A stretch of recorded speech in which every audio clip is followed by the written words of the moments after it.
गोमतनमणो वयं गतिं पथ्ये मोक्षां समय बाहो केवली शुद्ध केवली भणितम् जदि जीवो न शरीरो तीर्थंकराय संस्तुति चेव तब्बा वै मेत्या तेन दुआदा वै देव यदि देह नाहो जीव तो तीर्थंकरों का स्तवन सब असद होगा, इसलिए बस देही है आत्मा। व्यवहाराभासी मिथ्या दृष्टि जो व्यवहार से तीर्थंकरों की जो आचार्यों ने स्तुति की है उसको ही सत्यार्थ है, भूतार्थ है ऐसा मानता हुआ शरीर की स्थिति में ही देह स्थिति मानता है। और ऐसे देगाम स्तोत्र और अनेक अनेक स्थितियां स्तोत्र हैं, भक्तांबर स्तोत्र, जिनमें तीर्थंकरों की स्थितियों का वर्णन है। पर उन स्थितियों में उनके शरीर से संबंधित वर्णन, सर्वांग में नख केश आदि वर्णन होने पर उनकी सुंदरता, उनकी दिव्यता, उनकी स्वरूपता, उनकी अलौकिक वृत्ति, अलौकिक दृष्टि, इन सब पर ही दृष्टिगत बात किया गया है। अंदर के स्वरूप को न झांककर तीर्थंकरों के बाहरी शरीर की स्थिति, उसके रूप, उसकी लावण्यता, उसकी वीरता, उसकी सुंदरता, उसके शौर्य आदि की चर्चाएं दिनागम में अनेक अनेक जगह बिखरी पड़ी हैं, दिख रही हैं। उसी आधार पर शिष्य कहता है, ये अप्रतिबुद्ध का आचार्य से पूछा गया प्रश्न है। हर गाथा, हर एक दो गाथा के बीच में आचार्य क्या उपदेश का जवाब देते हैं, क्या प्रश्नोत्तर शैली में यहाँ चर्चा है आचार्य की और अप्रतिबुद्ध की। यही परिपाटी अपनाई है आचार्य कल पंडित टूरम जी ने भी अपने मोक्ष प्रकाशक में स्वयं से प्रश्न उठाते हैं और स्वयं उसका समाधान करते हैं। ऐसे अनेक प्रश्नों का स्वयं ही अंतर से उत्पन्न होने वाले जो आगे जीव के ज्ञान में संसारी जीवों को प्रश्न उपस्थित हो सकते हैं, वो क्या क्या प्रश्न कर सकते हैं, उन्हें किस किस प्रकार की भ्रांति हो सकती है, इसके प्रश्न और समाधान आचार्य श्री कुंदाचार्य के समय सार से ही दृष्टिपात करते हुए कुंदाचार्य के अगम शिष्य पंडित टूरम जी साहब ने अपने मोक्ष मार्ग प्रकाशक में दर्शाया।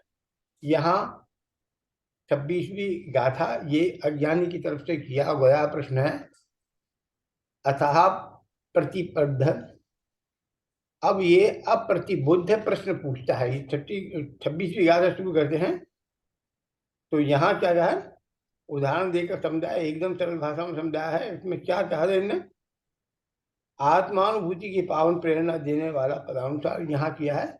और अब क्या कहते हैं, ये 26वीं गाथा में अब यहाँ अप्रतिबुद्ध को समझाते हैं। अप्रतिबुद्ध क्या प्रश्न करता है, उसके क्या जवाब देते हैं आचार्य, और आगे 26वीं गाथा के बाद 33वीं गाथा तक इसका उत्तर चलेगा। पढ़ते हैं, पढ़िए, मोहन वाले जी पढ़ेंगे आप? हाँ जी, मैं अभी एक मिनट।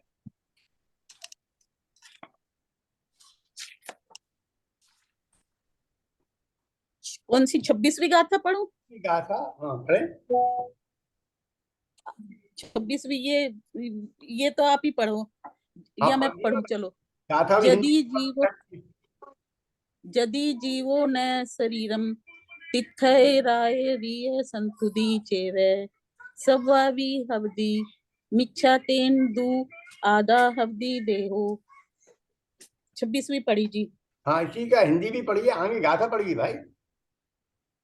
हिंदी पढ़ूं अब? अरे हिंदी पढ़िए प्रभु, हिंदी पढ़िए, उसके आगे नीचे पढ़िए। अरे भाई, किसी भी प्रकार महाकष्ट से अथवा मरकर भी निजातम तत्व। अरे ये 22वां छंद पढ़ रहे हैं। अपने को ज्यादा चिंतित करना। देह तो आचार्य तीर्थंकर तणी सौठरे मिथ्या जते તેથી એકતા જીવ દેહની। हाँ, ये कह रहे हैं, ए जीव होए न देह तो आचार तीर्थंकर तनी स्तुति सो करे मिथ्याज तेनी एकता जीव देहनी। के आचार्य श्री की जो स्तुति आचार्यों ने की है, तीर्थंकरों की स्तुति, वो भी तो इसी देह को दृष्टिपात करके की है। देह की सुंदरता, देह के स्वरूप को वर्णन करने से, देह के स्वरूप का वर्णन करने से आप कैसे मना कर सकते हैं कि आचार्यों ने भी, आगम परंपरा में आचार्यों ने भी दृष्टि वंदना किया। आगे इसको अब पढ़िए, टीका पढ़िए। જે આત્મા છે તે જ પૂતગલ દ્રવ્ય સ્વરૂપ આ શરીર છે। જો એમ ન હોય તો તીર્થંકર આચાર્યોની જે સ્તુતિ गाथार्थ नहीं पढ़ा, કરવામાં गाथार्थ पढ़े आप, गाथार्थ ऊपर से। અપ્રતિબુદ્ધ કહે છે કે જો જીવ છે તે શરીર નથી તો તીર્થંકર અને આચાર્યોની સ્તુતિ કરી છે તે બધી એ મિથ્યા જૂઠી થાય છે। તેથી અમે સમજીએ છીએ કે આત્મા તે દેહ જ છે। हाँ, ये कहते हैं अप्रतिबुद्ध कहे छे के यहाँ अप्रतिबुद्ध कहता है कि जीव और शरीर यदि एक नहीं है तो तीर्थंकरों की स्तुति जो आचार्यों ने स्वयं की है वो स्तुति मिथ्या हो जाएगी, और उनकी मिथ्या होने से पूरा जिनागम मिथ्या हो जाएगा। तो क्या कहते हैं, तो इसलिए देह और शरीर एक है। हाँ, पढ़िए। यहाँ पर मेरे ख्याल से ये है कि तीर्थंकराचार्य संस्तुति ही, मतलब कि तीर्थंकर और आचार्यों दोनों ही की स्तुति। हाँ, यही है, दोनों ही दोनों ही की तीर्थंकरों की स्तुति और आचार्यों की स्तुति जो जिनागम में की है। हाँ, यही है इसका अर्थ कि तीर्थंकर और आचार्य दो शब्द है ना, एक शब्द हाँ, तीर्थंकर आचार्य, इसमें तीर्थंकर आचार्य स्तुति निश्चय, जो तीर्थंकर और आचार्यों की जो स्तुति की गई है वो सारी ही मिथ्या हो जाएगी। हाँ। टीका, जे आत्मा छे तेज पुद्गल द्रव्य स्वरूप आ शरीर छे। जो एम न होय तो तीर्थंकर आचार्योनी जे स्तुति करवामां आवी छे ते बधी मिथ्या थाय। ते स्तुति मस्तिष्क कितना बलिष्ठ है, माने वो उसने अपने आप को अप्रतिबुद्ध अज्ञानी मानते नहीं। वो कह रहा है, मैं जो कह रहा हूँ ये आगम में कहा ना, और यदि ये बात झूठी है, मेरी बात झूठी है आगम की बात, तो ये आपकी खुद मिलेगा। यदि आत्मा छे पुद्गल द्रव्य आ शरीर छे, जो आत्मा वही पुद्गल द्रव्य वही शरीर है, दूसरा नहीं। यही आत्मा है जो पुद्गल द्रव्य में है, वो शरीर है। ये नाम હોય તો, यदि ये नहीं हो तो तीर्थंकर आचार्योनी जे स्तुति કરવામાં આવી છે તે બધી મિથ્યા થાય છે। माने वो सबकी सब झूठी हो जाएगी, ये वो कह रहे हैं। तो आचार्य तो तीर्थंकरों की स्तुति जिनागम में कही है, यदि हम उसको सच्चा नहीं मानेंगे तो ये आगम झूठे हो जाएंगे, जिनागम झूठा हो जाएगा, जिनसार झूठे हो जाएंगे। तो अपनी बात को पुष्ट करने के लिए आगम का आधार ले रहा है, ये स्तुति आगम में की है। कान्त्यैव स्नपयन्ति ये दश दिशो धाम्ना निरुन्धन्ति ये धामो दामस्विनां जनमनो मुष्णन्ति रूपेण दिव्येन ध्वनिना सुखं श्रवणयो साक्षात् क्षरन्तो व्रतम्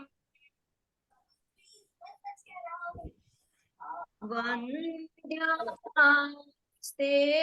सुखम सहस्रलक्षणधरास्ते तीर्थेश्वरा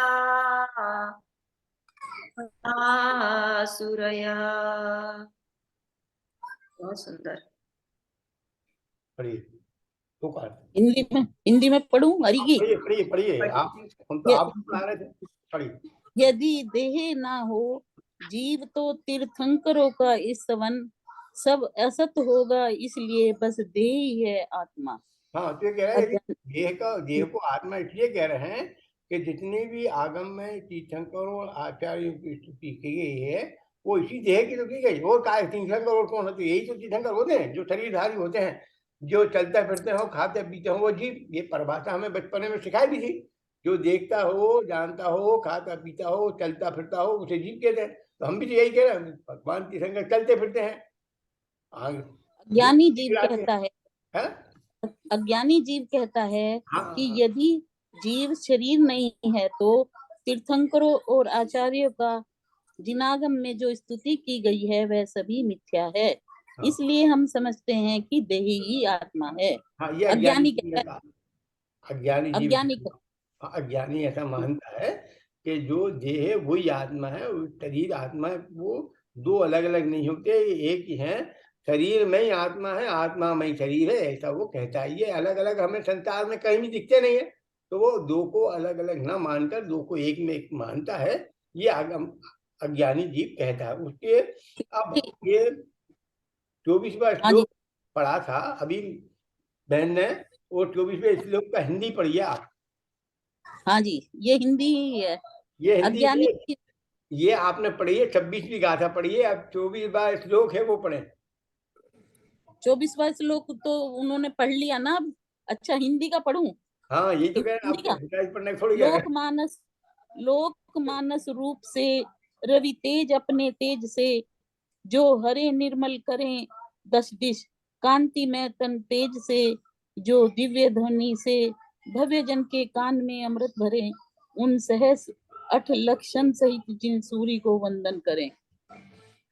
तहत 8 लक्षण तहत उन जिन सूर्य को वंदन, क्या कह रहे हैं, लोक में जिस प्रकार सूर्य के तेज से दसों दिशाओं में तेज हो जाता है, प्रकाश हो जाता है, दसों दिशाओं को वो निर्मल कर देता है और अपनी कांति में उनको रूप स्वरूप प्रदान करता है, ऐसा तेज वो दसों दिशाओं में तेज करने वाले प्रभु, और जिनकी दिव्य ध्वनि से भव्य जनों में अमृत का पान करते हैं, भव्य जन जिनकी दिव्य ध्वनि को सुनकर अमृत का पान करते हैं, ऐसे 1008 लक्षण वाले जिन प्रभु और आचार्यों को वंदना किया गया है।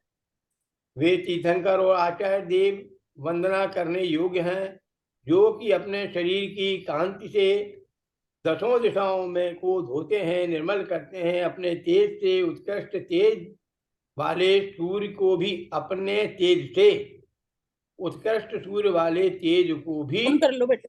ढक देते हैं। उस सूर्य को भी ढक देते, उसकी कांति को भी ढक देते हैं। अपने रूप से जन जन के मन को मोह लेते हैं, हर लेते हैं। अपनी दिव्य दृष्टि से भव्य जीवों के कानों में अमृत का पान की वर्षा कराते हैं और जिनके 1008 लक्षण धारण करते हैं, ऐसे तीर्थंकर आचार्य इस प्रकार की गई स्थिति मिथ्या सिद्ध होगी। इसलिए हमारा तो पक्का यही निश्चय है कि उद्गल द्रव्य रूप शरीर ही आत्मा है। आपके गुजराती में क्या है आखिरी शब्द क्या जो आत्मा छे नहीं, पूतगल द्रव्य हमारे पीछे है। आत्मा छे तेज शरीर छे, आत्मा छे तेज पूतगल द्रव्य छे, ऐसा है। हाँ, क्या जो अर्थ आत्मा है है कि वही शरीर है, पूतगल द्रव्य है। हाँ, ये अज्ञानी की बात बताई है। हाँ, अज्ञानी के अज्ञानी मान रहे हैं ना। हाँ, ये गाथा बहन जी अज्ञानी की तरफ से आचार्य श्री ने प्रस्तुत की है कि अज्ञानी क्या मानता है। अज्ञानी ये मानता है कि जो शरीर है वही आत्मा, यही आत्मा। वो उसने, यदि हम शरीर को आत्मा नहीं मानेंगे, इन दोनों को एक नहीं मानेंगे, तो जितनी भी स्तुति आगम में शरीर के सम्मान से नक्सिक वर्णन प्रभु का है, उनके सौंदर्य का वर्णन, ऐसे अनेक स्तोत्र हैं। जिस भक्तांबर स्तोत्र क्या है, आदिनाथ भगवान की स्तुति है, उनके रूप का, उनकी माँ कैसी थी, सौ नारी सौ पृथ्वी जंतो रहती, सौ तुमसे तुझको जनने वाली जननी महती क्या है। और ये सब वर्णन जो है, जो पूरा जो पहले में जितना वर्णन, भक्तांबर प्रणत मूल मणि प्रवाणम उद्योतकम दलित पाप तमो वितानम सम्यक प्रणम जिन पाद युगम युगादा बालम बलम भव जले पत्ना, ये सब के सब वर्णन है। ये सब देह और जीव को एक मानने से ये वर्णन है। सब कुछ पूरा का पूरे आगम जिनागम जो भरा है, उनके एक स्वरूप को मानने से भरा हुआ। आप कह रहे एक नहीं है, तो उसका आचार दे रहे हैं। त्या आचार कहे छे के, मुझे यहाँ पे एक इस रिलेशन में एक क्वेश्चन है। पूछे पूछे। आप 64 चमर के बारे में कुछ बता सकते हैं? भैया हाँ कुछ विशेष।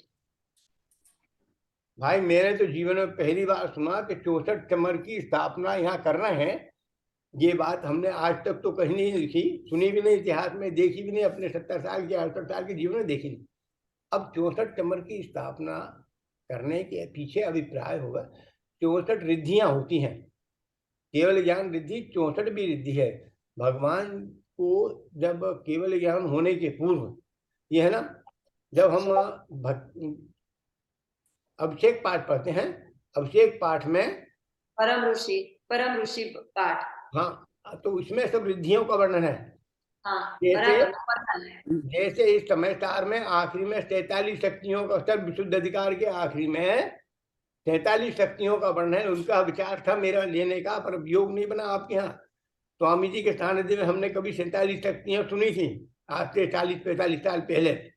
तो इच्छा एकदम अनायास मैंने देखा कि यहाँ 47 शक्तियां इनकी जगह उनका पर चल गया, चल गया ही, ऐसा विचार था। तो अब ये 64 रिद्धियां होती हैं।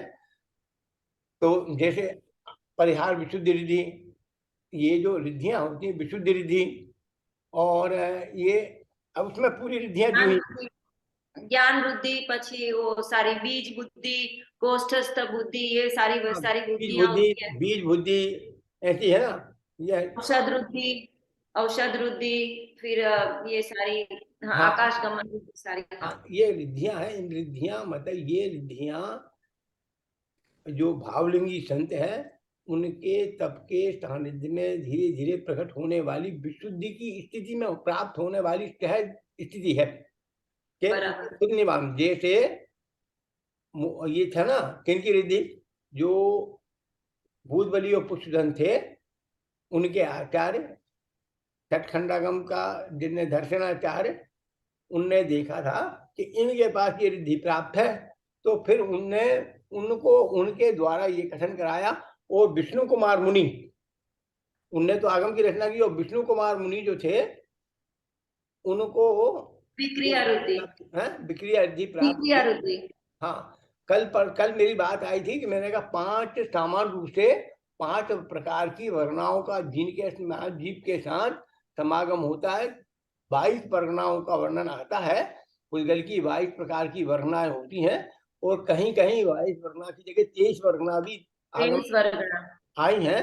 तो वो जो व्युपचय रूप, जो कार्मण वर्णा कर्म व्युपचय रूप आके इकट्ठा एक रूप धारण कर लेती हैं, उसको भी रिद्धि के रूप में एक अलग से वो कहा, 23वीं वर्णा के रूप में भी लिया है।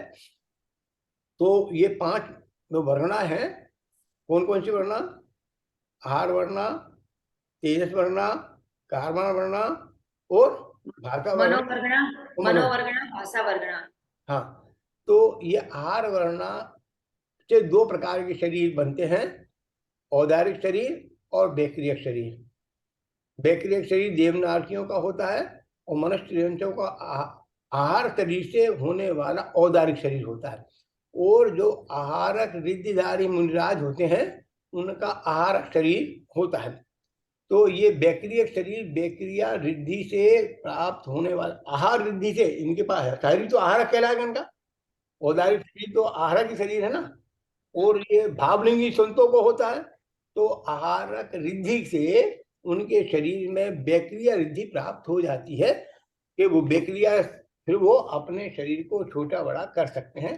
तो विष्णु कुमार मुनि की कथा जो कहाई है वो एक ही है, 3 पग में पूरी धरती नाप ली, 2 में तीसरे में उनके बलि निबुची 4 मंत्री है उनके बारे में।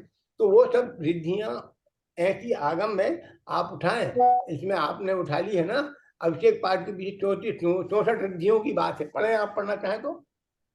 हाँ, वो तो है ही। अपनी बुद्धि रुद्धि धारक ऋषि होते हैं, हाँ जिन्हें केवल ज्ञान, मन परे ज्ञान और ये अपना अवधि ज्ञान होता है।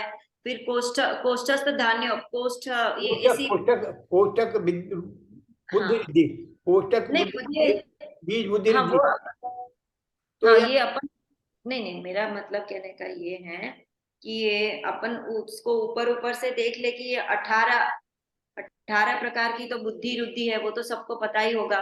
5 इंद्रिय के विषयों को भी द्रव्य क्षेत्र काल भाव की मर्यादा से उत्कृष्ट रूप से जानते हैं। और ये आगम जो होता है, अंग और पूर्व के ज्ञानी, ये सब मिलके टोटल 18 बुद्धि रुद्धि होती है। फिर उसके बाद चारण रुद्धि होती है, विक्रिया रुद्धि होती है, बल रुद्धि होती है, औषध रुद्धि होती है, तप रुद्धि होती है, रस और अक्षीण संवास, अक्षीण रुद्धि धारक, ये सारे मुनिराज हैं, ऋषि हैं। ऋषि हैं, ये सारे ऋषि हैं। तो हाँ मेरा क्वेश्चन ये है कि यह 64 चमर, ये मतलब कि चमर 64 होते हैं कि मतलब कि क्या है? मुझे इसके बारे में थोड़ा सा हाँ, जानकारी आप जो चाहिए थी। जानकारी चाह रहे हैं वो जानकारी से मैं अपने आप को अप्रतिबुद्ध समझता हूँ कि इस इन रिद्धियों के नाम से इन 64 चमरों का वर्णन है। 64 चमर धरते हैं, 64 हाँ, हाँ चमरों एक को एक धारने के। वंदना, एक वंदना है उसमें है ना, 64 चवर हाँ प्रभु जी के सिर ढुरे। हाँ, वो 64 चमर पूजा करते हुए हमारे बाबा जी गाते थे, हाँ है ऐसा है। 64 चवर, हाँ 64 चवर प्रभु जी के सिर ढुरे। हाँ, ये अभिषेक पाठ में ही है, 64 चमरों के द्वारा अभिषेक वंदना का निरूपण आया है। पर 64 चमर का रिद्धियों से कोई ताका नहीं। और हाँ, 64 चमर जो है वो है ना, छत्र चमर भामंडलधारी, रिद्धियां भी 64 ही है बहुबल की दिव्य विपिन हाँ। बहुबल की व्यवस्था, दुंद व्यासन वाणी तथा छत्र चमर भामंडल भारी, ये तुम प्राप्त हार मना। ये उनके 18 जो 10 अष्ट, आठ। तो ये सब वृद्धियां उनके प्राप उनके शरीर के सानिध्य में होने वाली। आपने कल पढ़ा था, कल परसों इसमें कि एक तो होता है 3 प्रकार के भेद करे थे ना, शरीर से जुड़े हुए, शरीर से अलग और संयोग रूप, 3 प्रकार के भेद पड़े, उनके नाम भी अपन ने देखे थे। क्या क्या थे? सचित्त, अचित्त और मिश्र। जैसे हम्म, सचित्त अचित्त हाँ मिश्र, जी। ये भगवान के सानिध्य में उत्पन्न होने वाला अचित्त परिग्रह है। और भगवान का शरीर जो है वो सचित्त परिग्रह है, भगवान के साथ में एक क्षेत्र अवगाह रूप रहने वाला वो शरीर, तादात्म्य जिसका संबंध है वो सचित्त परिग्रह है। और उनका आत्मा अचित्त परिग्रह अचित्त है, स्वयं तो वो अचित्त है। उनके साथ में ये शरीर जिसका यहाँ वर्णन चल रहा है ये सचित्त है। और इन दोनों का शरीर और आत्मा को एक रूप जानकर जो अज्ञानी जीव इस प्रकार के प्रश्न कर रहा है वो मिश्र बुद्धि का धारक मिश्र वाला है। वो 64 चमर सामान्य रूप से कथन है। तो उन 64 चमरों के द्वारा धरते हैं, इंद्र लोग ढारते हैं। ऐसा भगवान के समोतरण की विशेषता में वो 64 चमरों। हाँ, वही उनके संवसरण की विशेषता है। लेकिन ये जो 64 चमर है, वह हमने तो मतलब कि जिनालय में ऊपर, अगर ऊपर छत्र है तो वहां पर तो छोटे छोटे चमर बिल्ट इन लगे हुए हैं। छत्र में, छत्र तो भगवान के ऊपर होता है, वो चमर भगवान के साथ नहीं जुड़े जाते, अपन भगवान की बेदी में लगाए हैं। दो उनकी शोभा दिखाने के लिए कि चमर भी होते हैं, इसको दिखाने के लिए 2 चमर, कहीं 4 चमर बेदियों में लगाए जाते हैं। अब तो यहाँ ऊपर, यहाँ तो 64 चमर लगेंगे। वो 64 चमर वास्तव में इंद्रों के द्वारा ढोड़ाते हैं, ढोड़ाना मतलब चलाना। तो वो हाँ चमक हाँ, धराने की प्रक्रिया है, वो आगम में उसका वर्णन है। इसलिए सामान्य कथन है, पर कहीं हमने देखा नहीं ना 64 रिद्धि विधान, तो सुने मैंने आज तक कई जगह 64 रिद्धि विधान हुए, पर 64 चमर से उसका कोई लिंक नहीं है। अब यहाँ लिंक जोड़ के उनने 64 चमर लाए हैं, उनका क्या स्वरूप है, क्या हिसाब किताब है, वो मुझे नहीं मालूम। तो मैं उसमें ज्यादा जानता भी नहीं और जानना भी नहीं चाहता। मैं जानना भी नहीं चाहता कि जग की तंत्री बनने दे तू उसे कभी ना छेड़, तुझे पढ़ाई क्या पढ़ी अपने आप ने, अपने आत्मा के स्वरूप का चिंतन करने के लिए तो समय त्याग इसमें करे। जो 64 चमर होते हैं वो मतलब कि अपने जिन जिन मंदिरों में तो 64 चमर होते हैं कि नहीं होते, लगे हुए आपने तो बोला देखे नहीं कभी। मैंने नहीं देखे, मैंने कभी नहीं देखे अभी तक। आपने कहीं देखा किसी मंदिर में 64 कमर लगे हुए? हमने तो नहीं देखे। बस तो नहीं देखे तो कोई बात नहीं, अब लगे हुए देख लेना। पहले भगवान की आरती जो थी ना, आरती प्रभु की उतारी जाती थी, तो आरती का मतलब गुणानुवाद था। भगवान गुणों के अनुवाद को, गुणानुवाद को आरती कहते थे। पर अब समय की मंदिर जी के द्वार छोटे हुआ करते थे। आपने 84 असाधन दोष कहीं पड़े कि नहीं पड़े? हमारे भोपाल में तो हैं लिखे हुए कई जगह मंदिर में। 84 असाधन दोष कौन कौन से हैं? टोपी पहन के जाना, नंगे सिर नहीं जाना है, मंगल अच्छा। मंदिर में नख सुख आदि काटना नहीं, मेल आदि निकालना नहीं, अपान वायु छोड़ना नहीं, ऐसे बहुत सारे, कान खुजाना नहीं, हाथ खुजाना नहीं, भूमि खुजाना नहीं। 64 असाधना 84 असाधन दोष के नाम से बहुत सारी जगह लगे हुए हैं। अच्छा। हाँ, उनमें 84 गाजियाबाद में लगे हुए हैं। है। गाजियाबाद में कविनगर जैन मंदिर है, उसमें लगे हुए थे पहले हाँ तो। हाँ हाँ, पहले। अभी पता नहीं। हाँ हाँ अभी अभी लगे हुए थे दो हाँ तीन हाँ साल पहले। अब हाँ, उसका बहुत फिर दोबारा सारे नवीन। मंदिर। तो वो ऐसी हाँ। चीज है जिसे जिसको जिसको अपने को लगवाना चाहिए, छपवाना चाहिए, बंटवाना चाहिए। जिनमें जिन आगम की प्रभावना प्रसन्नता, अपने को वही काम करना चाहिए जो आगम के अनुकूल है और हमारे अनुकूल है, हाँ उसका जी। प्रचार प्रसार हो। तो असाधना मतलब मंदिर जी में किस प्रकार के से हमें उठना बैठना चलना, कि अपने जैसे जैन होने के नाते हम सम्यक दृष्टि हो या ना हो, पर सदगृहस्थ होने का तो हमारा नैतिक विधान है। सदगृहस्थ कैसा होता है उसके स्वरूप का निरूपण सामान्य, जो सदगृहस्थ नहीं है वो जैन होने का पात्र नहीं है। जिन आज्ञा को माने सो जैन, जिनका भक्त सो जैन, जिन आज्ञा को माने सो जैन, जिनके बताए हुए मार्ग पर चले सो जैन। हम जिनके भक्त तो हैं, ना तो जिन आज्ञा को मानते हैं ना उनके बताए हुए मार्ग पे चलते हैं। यदि मार्ग पे चलते होते तो अभी तक अपन मोक्ष में जाके विराजमान हो जाते। सही बात भक्त है।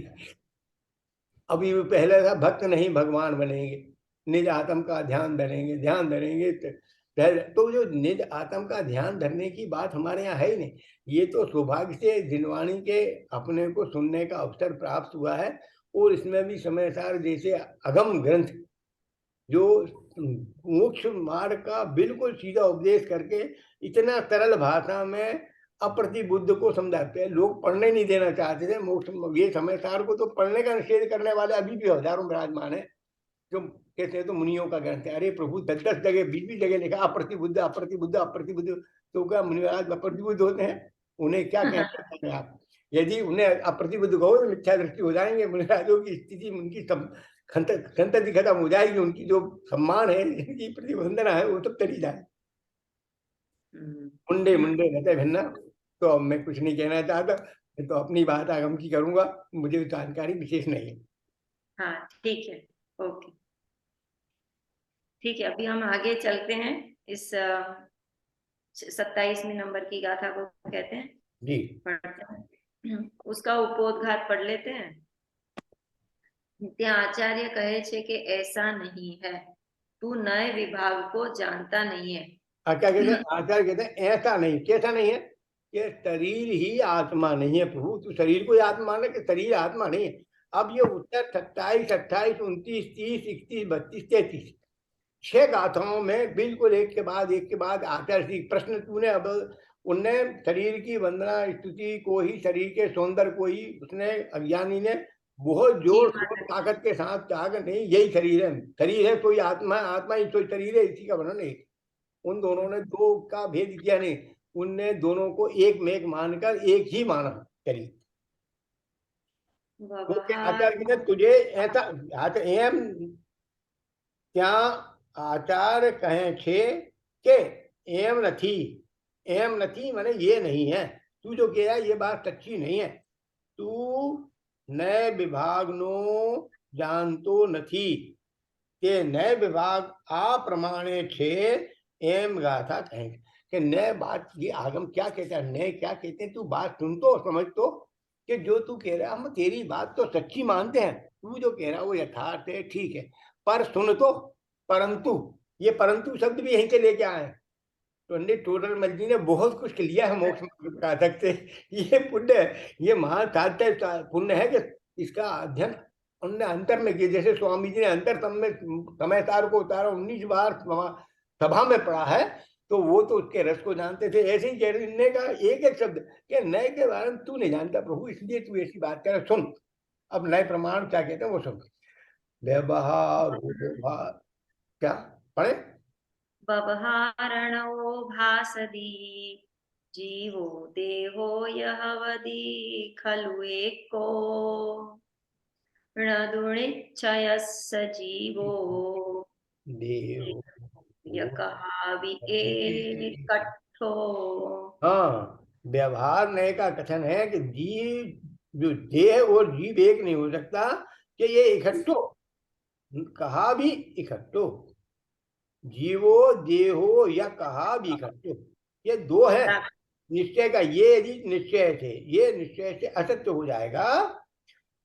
जीव देह बनने एक है, व्यवहार नैनु बचन मा आ नए निश्चय पे ये जीव देह कदापि एक न।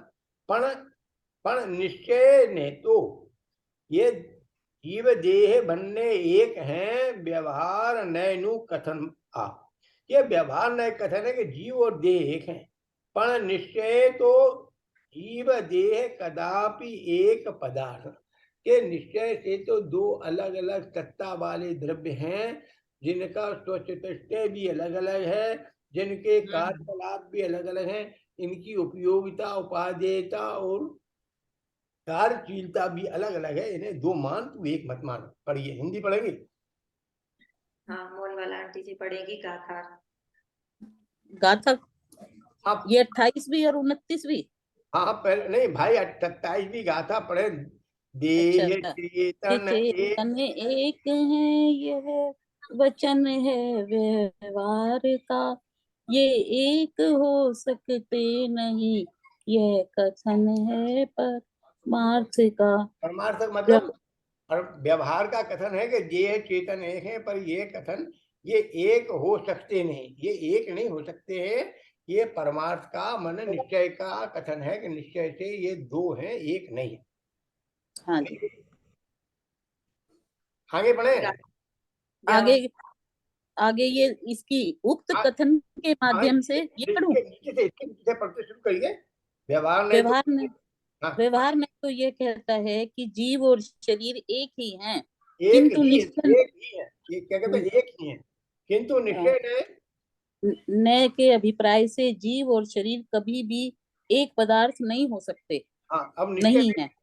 व्यवहार नहीं तो कहता है ये एक है, पर निश्चय नहीं से एक कभी नहीं हो सकता। पढ़िए।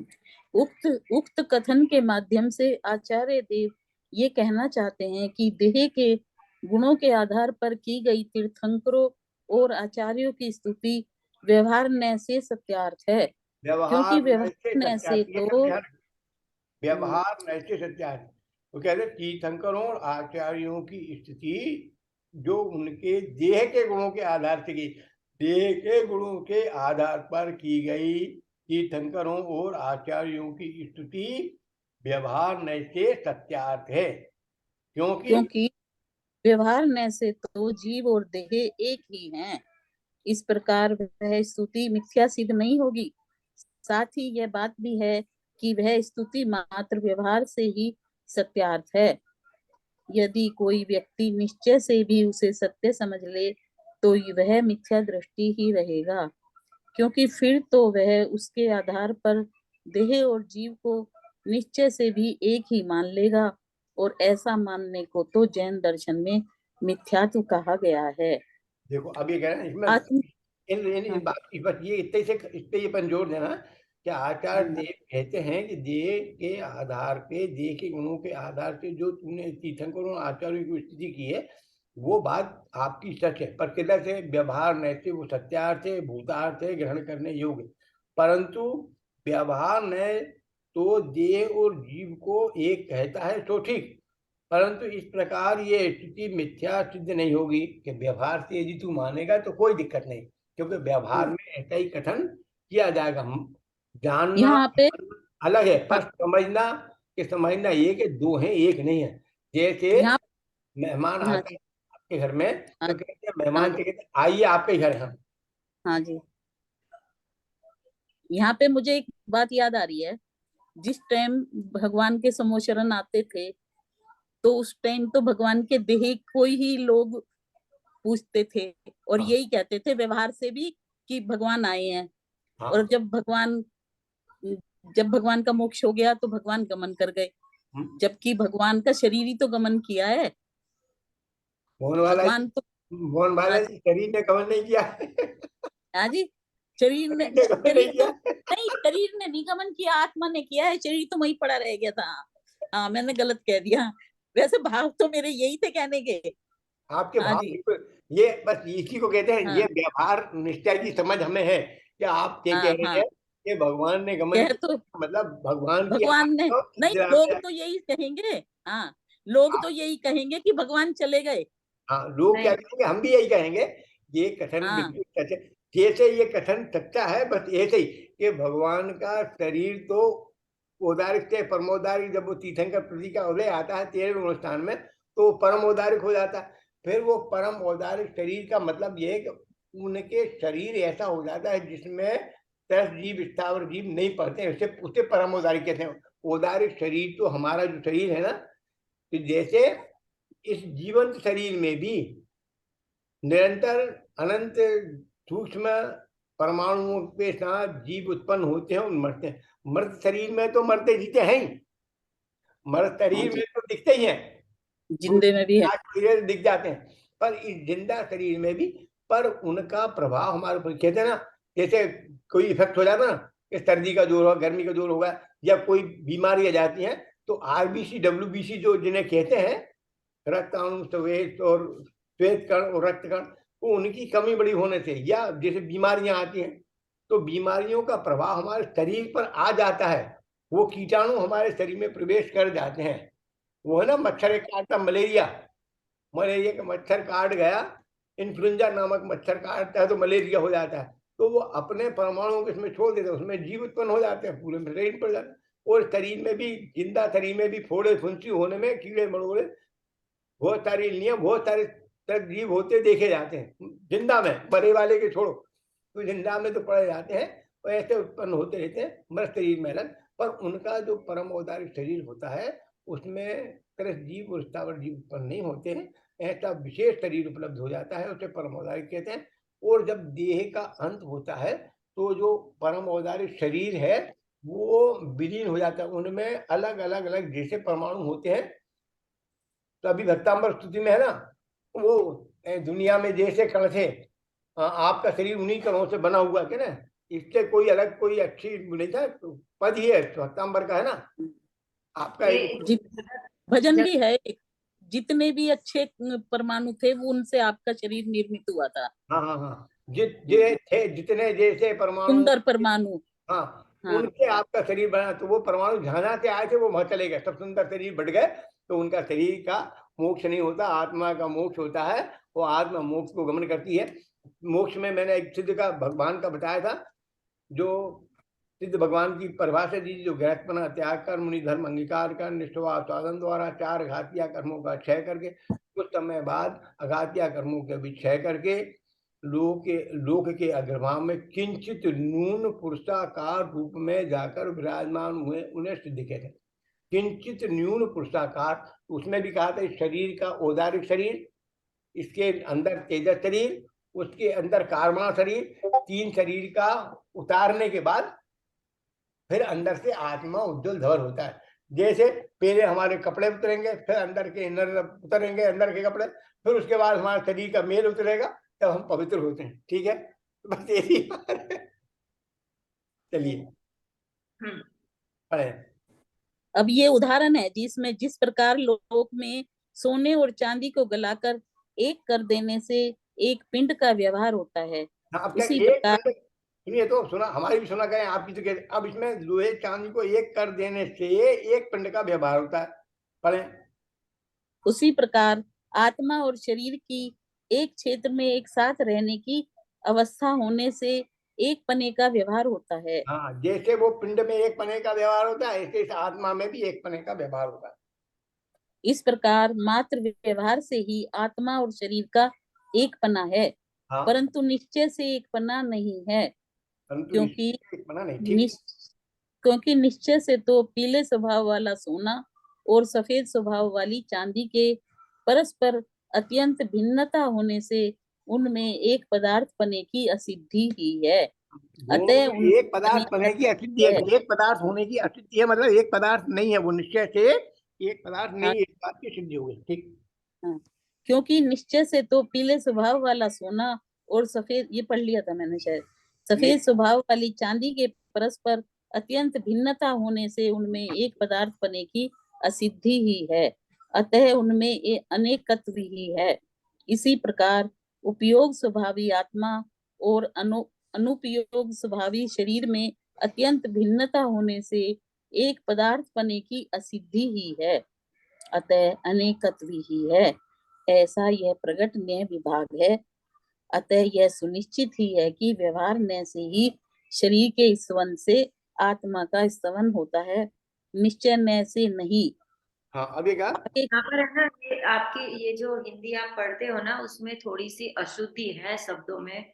क्योंकि यहाँ पे आपने जो पढ़ा ना कि आत्मा और शरीर को अत्यंत भिन्नपना होने से एक पदार्थ की असिद्धि बोला ना, एक्चुअली असिद्धि ही है, मेरे में तो सिद्धि ही है, नहीं, असिद्धि नहीं है। असिद्धि, असिद्धि ही है। एक पदार्थ बने की प्राप्ति नहीं, हाँ ऐसे। हाँ, आपकी बात हाँ, एक, वही बात होगी, इसका अर्थ यही होगा, हिंदी प्राप्ति नहीं, हिंदी में ये लिखा, मूल वाले असिद्धि पद नहीं। में हिंदी में एक पदार्थ पने की असिद्धि है, मतलब एक पदार्थ नहीं है। ठीक है, हाँ, असिद्धि है नहीं। हाँ, और यहाँ बात वही। एक पने की प्राप्ति ही है। एक पना आप वो कह रहे हैं, वहां आपकी गुजराती में लिखा है, इसमें गुजराती में असिद्धि तो लिखा है। नहीं, गुजराती में एक पदार्थ बने की प्राप्ति नहीं। प्राप्ति नहीं का हाँ, मतलब क्या हुआ? वही नहीं है। हुआ। हाँ, प्राप्ति वो नहीं मतलब मतलब एक एक पदार्थ चीज नहीं है, नहीं है, है? मतलब एक दोनों दोनों, एक नहीं है, दोनों हाँ, एक नहीं है। तो ये इसमें भी यही है, एक ही है क्या? एक नहीं है, एक ही। अतः अनेकत्व ही है, मतलब दो चीज ही हैं। हाँ हाँ, बराबर, ठीक है। ऐसा यह प्रगट न्याय विभाग है। अतः यह सुनिश्चित ही है कि व्यवहार में से ही शरीर के स्वन से आत्मा का स्वन होता है, निश्चय में से नहीं। हाँ, अब ये शरीर दूसरे, की, अब मंदिर में भी जाएंगे तो भगवान का शरीर कोई ही तो, मतलब आत्मा थोड़ी देखेंगे हम, देह, देह की प्रतिमा है तो उन्हीं को स्तवन करेंगे, तो आत्मा का स्तवन कर रहे हैं, हमें तो बिल्कुल। यही लगेगा ना। आपको यही हाँ लगे जी, तो, यही लगे तो यही मिथ्या बात है, इससे सम्यक नहीं कह सकते। नहीं, हाँ, सम्यक दर्शन तो उनकी आत्मा को देखना है। वो सुनो, हमारे भगवान को जब भगवान में पंचकल्याण करके उन्हें प्रतिष्ठा करते हैं, हम्म, तो उनमें पंचकल्याण करके उन्हें आत्मा उनमें विराजमान करने के बाद वो पूज्यपना क्या प्राप्त होता है। यदि हाँ भगवान जी, को मंदिर में जाके भी मूर्ति देखी, उनके शरीर को देखा, तो तुमने भगवान को नहीं देखा प्रभु, यही तो यहाँ कह रहा। यहाँ तो साक्षात तीर्थंकरों की भी स्तुति को नकार रहे हैं। मंदिर में जाके तुम खाली प्रतिमा जी को देखोगे तो कल्याण नहीं होगा। पर तुम जैसा बनने को प्रभु में शरण तुम्हारी आया, सब स्वाहा करने आया, तुम हो पूजदारी का मैं भेज करूंगा स्वाहा, सब स्वाहा करना। तो क्या उनके देह के पूजने नहीं गए हैं भैया? देह हाँ देव जी, में विराजमान जो उनका परम औदारिक शरीर के अंदर आत्मा विराजमान था, जिन्होंने उनने शुद्ध स्वरूप की प्राप्ति करके मोक्ष रूप प्रयाण किया, वो मोक्ष रूप प्रयाण करने वाली पवित्र भव्य आत्मा को नमन करने के लिए मंदिर में गए हैं। तो उस आत्मा, उस प्रभु को नमन कर गए हैं, पत्थर को नमस्कार करने नहीं गए भैया। वो कहते हैं पत्थर पूजे हरि मिले तो मैं पूजू पहाड़, तो याते तो चक्की भली के पीछ खाए संसार। के भगवान के मंदिर में यदि मूर्ति देखने जा रहे हो तो मत जाओ, मूर्ति में विराजमान प्रभु चैतन्य धन आत्मा अलौकिक पिंड को तुम देखने जा रहे हो तो जाओ प्रभु पढ़िए। अच्छी बात है, आप अपने हृदय से बात कह देती तो हमें अच्छा लगता है कि आपके हृदय में अंदर पाप नहीं है, आप जो भी आता है मन में कह तो देती, ये अच्छी बात है। चलिए पढ़े, आगे पढ़े। भावार्थ, व्यवहार नहीं तो आत्मा अने शरीर हाँ, एक यह मैं पढ़ रही हूँ जी।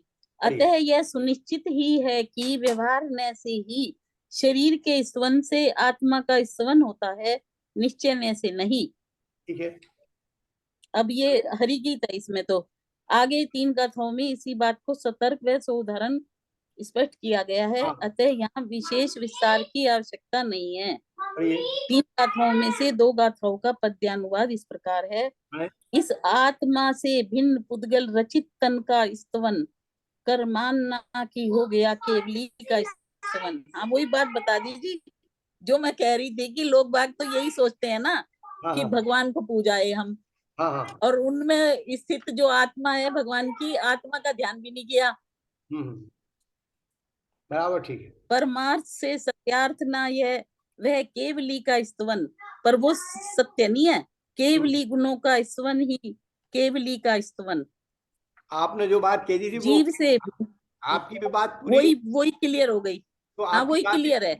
बस, तो आपकी भी पूरी हो गई तो हमारी भी पूरी हो गई। आपने जो कहा था सो तो हाँ ठीक, पर हमने जो कहा वो भी ठीक है।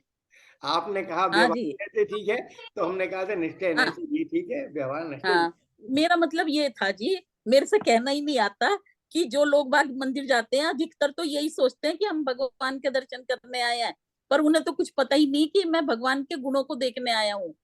और जब दर्शन करते हैं तो मेन उद्देश्य यही होना चाहिए कि जिस तरह भगवान अपने में बैठे हैं ऐसे ही मैं भी हूँ, मैं इस टाइम भी हूँ ऐसा ही, पर मुझे पता नहीं है अपने गुणों का।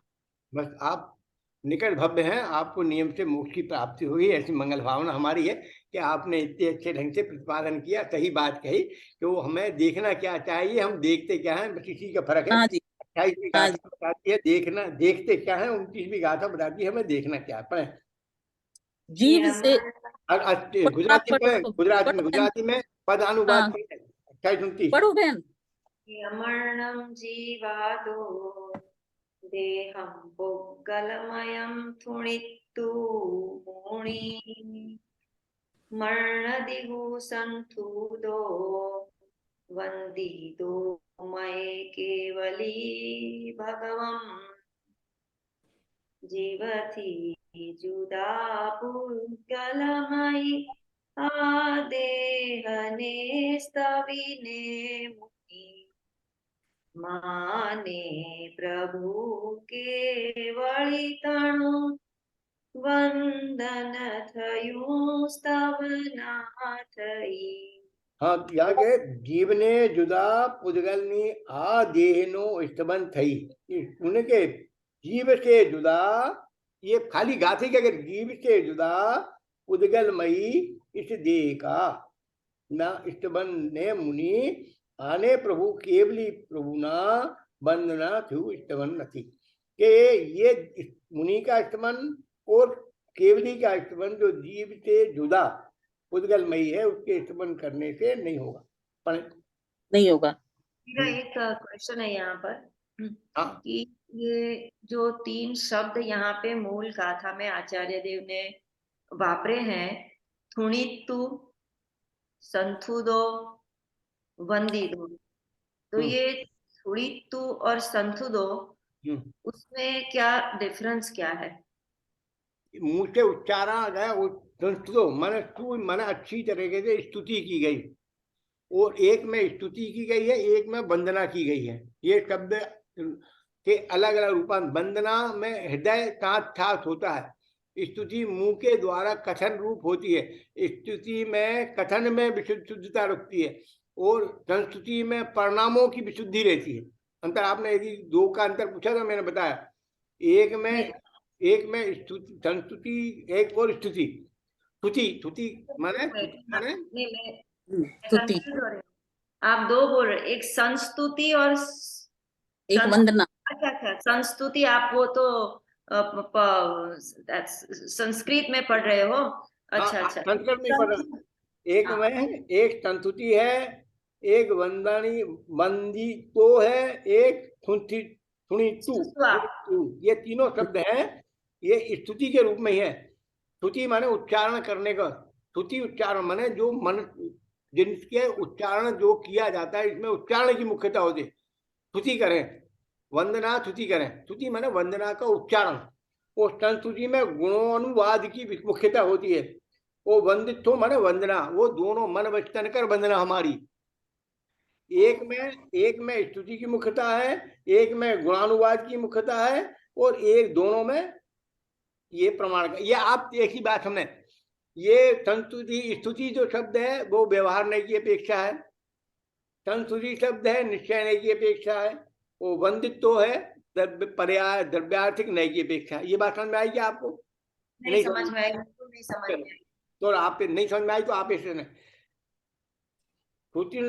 ये थुणितु शब्द है। थुणितु शब्द में स्तुति करना, उच्चारण करना, कथन करना। और तंथुणी माने उनके गुणानुवाद का स्तुति करना, और वंदित्व माने वंदना करना। वंदना में नव नो अष्ट है ना, अष्टांग नमस्कार। वंदना अष्टांग नमस्कार में एक में इसमें शरीर की मुख्यता से वर्णन है, इसमें भाषा वर्णन की वचनों की मुख्यता से वर्णन है, इसमें शरीर और परिणामों की मुख्यता। तीन शब्द है ना, तीनों के मैं अंतर पूछा आपने, तीनों का अंतर बता रहे हैं। पहले में उच्चारण की मुख्यता है, वचनों की मुख्यता का है। दूसरे में वचन और प्रमाण, मतलब शब्दों की भी शुद्धि और परिणामों की भी शुद्धि है। और तीसरे में वंदित्व है, तो उसमें अष्ट जो अंग थे उनको वंदना नमस्कार, उसका परिणत रूप होने वाला प्रणमन, माने द्रव्य भाव के द्वारा शरीर के प्रणमन की अष्टांग नमस्कार रूप प्रवृत्ति। तीन शब्द का ये तो बहुत ही बड़ा डिफरेंस हो गया। तो है ना, उसमें माल उसमें है। तो आप यही तो कहे आचार्य में जितनी बार देखो उतनी बार समय था। तो ऐसा है, जितनी बार खोलो डिक्शनरी में, जितनी बार देखो नए नए शब्द अपने ज्ञान में आते हैं। इस आगम को जितनी बार खोलो, इसीलिए मैं पढ़ते ही रहता हूँ कि इसके पढ़ने से इतना लाभ होता है कि कुछ न कुछ। ये गाथाएं के अलावा भी पढ़ता हूँ गाथाएं। चलिए, तो बेसिकली मैं एक बार रिपीट कर देती हूँ फॉर मेरी अंडरस्टैंडिंग के लिए। पुणित्व जो शब्द है वो उसका मीनिंग है कि वचनों से बोलना। जैसे कि अपन कोई भी कुछ भी ऐसे जैसे बोल देते हैं कि यह विधि ठाड़ो हो ये के प्रथम पठे जो पाठ, इस तरह से थुड़ित्तु माने बोलना, वचनों से वचनों की मुख्यता से। जहां वचन की मुख्यता से होता है, वो वचनों की मुख्यता शरीर के भाषा रोना से बोलने वाले वचनों की मुख्यता में है उसमें अष्टंतरी में। फिर उसके बाद संथुदो। हाँ, ये जो संथुदो है इसका मतलब है कि इसमें भगवान का गुणानुवाद करना। हाँ, गुणानुवाद है। जो वचनों के माध्यम से भगवान का गुणानुवाद होता है, तो इसमें वचनों की और परिणामों की, दो शब्द क्या है, वचन प्लस परिणाम। हाँ, आत्मा के अपने परिणामों की मुख्यता का भी कथन है। जब संस्कृत है तो वचन की मुख्यता के साथ परिणामों की मुख्यता भी थे उनका, जिससे परिणमन अपने अंदर में हुआ है। अपने बच्चों को अंदर में इतने प्रभु के गुणानुवाद से इतना पवित्र हो गया कि हमारा हृदय द्रवीभूत हो गया। उस द्रवीभूत से वो संथुदो मतलब कि हमारा हृदय भी तो द्रवीभूत हो गया। और हो सकता है कि सम्यक दृष्टि जीव जैसे मुनिराज हैं, तो वो उनके षटावश्यक में जो स्तुति वंदना है, तो वह स्तुति करते करते आत्मानुभूति भी कर लेते हैं। ऐसे परिणामों की शुद्धता भी इसमें ले सकते हैं। बिल्कुल बिल्कुल वही ली है, वही परिणामों की विशुद्धि ली है उसमें। अच्छा अच्छा, ओके। और वंदी दो हैं, जो जो मुनिराज जो तीर्थंकरों की वंदना करते हैं, तो उसमें वो वंदन में द्रव्य नमस्कार और भाव नमस्कार। तो द्रव्य नमस्कार में तो पंचांग और अष्टांग नमस्कार होते हैं, हो जाते हैं। और भाव नमस्कार में अपने इसमें भी आत्मानुभूति हो जाती है आपके परिणाम इसमें भी। बराबर। ठीक, अब ये दूसरी एक व्याख्या हो गई, अब दूसरी सुने, एक और सुन लें। मन वचन कर बंधना हमारी, मन वचन कर बंधना हमारी कहते ना, है तो 3.5 कोटि हर में मन वचन कर बंधना हमारी।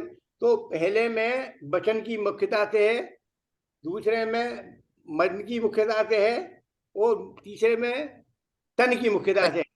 पहले में परिणामों की विशुद्धि के ऊपर पहले भाषा के में परिणाम इतने विशुद्ध हुए कि अंदर से मन उद्गारित हो गया, मन उद्गारित हो गया। वो मन के उद्गारित होने से हमने सर्वांग रूप से आपको नमस्कार किया। तो मन वचन कर बंधना हमारी 9 कोटि से परिणामों की विशुद्धि को बंध थो में लिया है। बहुत बढ़िया। तीनों हो ये गए। अभी ये वाला अच्छा, बात बहुत अच्छा लगा मुझे। बहुत अच्छा लगा ना। एक हाँ। बात मैं भी कहना चाहूंगी, हाँ हम बोलो। अलग अलग में क्यों जाएं, सब एक है। ये सब तीनों वचन, तीनों बातें एक ही जगह समाहित हो जाएंगी। हाँ तब सही। हमारा, क्योंकि हम अलग अलग थोड़ी ना है, वो हमारी आत्मा तो एक ही है। और जब हम मन वच तन सब एक ही हो जाएंगे, उस टाइम हमें कुछ ध्यान नहीं रहेगा। जब हम वंदना में आएंगे या हमारे सामने हमारा मन वो होगा बिल्कुल, तो उस टाइम जैसे सम्यक दर्शन, सम्यक ज्ञान, सम्यक चारित्र अलग अलग नहीं होंगे, ऐसे ही ये भी कुछ अलग अलग नहीं रहेंगे ठीक आपने मेरे कहा ख्याल। तो ठीक।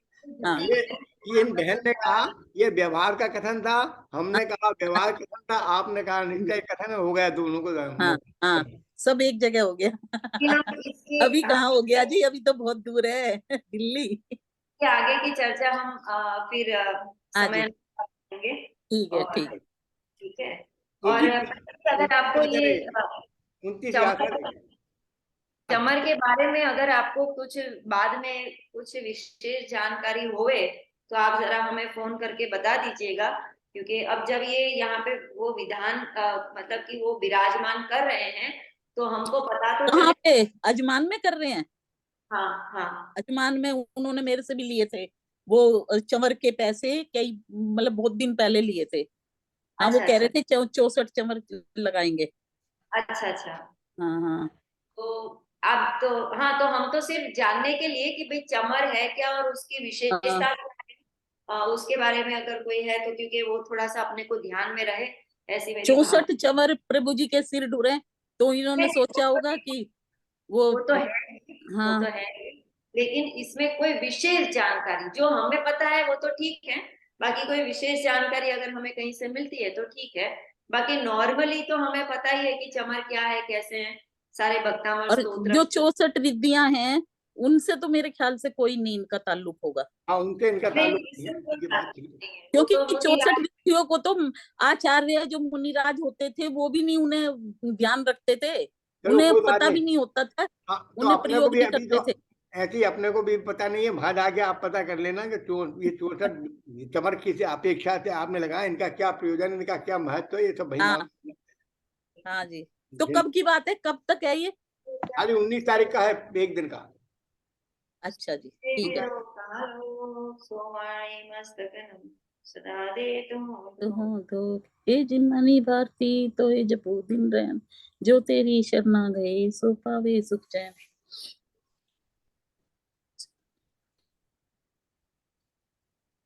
स्टॉप कर दो बेटा, कैसे होना बंद कर दो, कैसे होगा, हमसे भूल से गलत हो गया। देखो क्या हो गया, देखो। फिर क्या होगा। बोलिए 2400 तीर्थंकर भगवान नो जय हो, जिन मुकुट जिनवाणी मात नो जय हो, आचार्य कुंद कुंद देव नो जय हो।